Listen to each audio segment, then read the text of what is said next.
ឃើញថាត្រេនយើងព្យាបាលរយៈពេល2 ខែវាទទួលបានលទ្ធផលប្រហែលជា 50% ដែរបងប្អូននេះពេលព្យាបាលហើយវាចេញធួយចេញអីស្អាតដែរតែអាមហៀងនេះងាប់បាត់ហើយបងប្អូនអើយមិនខំតែរស់ទេតែជាទុកបដូលវាឡើងទៅលើទៅព្យាបាលបាន 50% បងប្អូន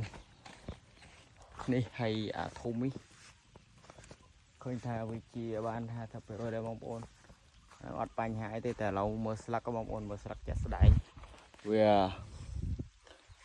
វាចេញត្រួយមកស្អាតដែរបងប្អូនហើយដើមក៏អត់មានតកោមានអីដូចមុនដែរដោយសារតែយើងមើលថែវាបានដិតដល់យើងព្យាបាលវាដិតដល់អញ្ចឹងឃើញថាត្រេនយើងវាសុខភាពល្អแล้วហ្នឹងអត់មានបញ្ហាអីទេតែបើអានេះដើមធំនេះជាបានប្រហែលជា 90% បងប្អូនមើលស្លឹកខ្ចីដូចលក់បងប្អូនជាបាន 70% បងប្អូនព្យាបាលវា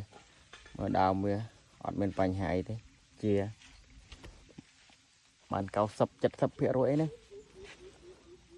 វាល្អឃើញវាលូតលាស់ជាងមុនណាយើងមើលថែវាបានជាប់ល្អ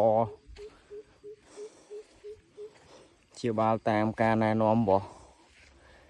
ខាងអ្នកលក់ជីលក់ថ្នាំអីបងប្អូនឃើញថាត្រេនយើងខ្ចីល្អបងប្អូនអើយ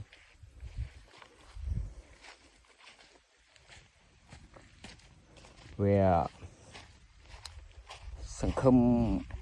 ច្រើនជាងមុនបងប្អូនដោយសារថាវាជាជំងឺអស់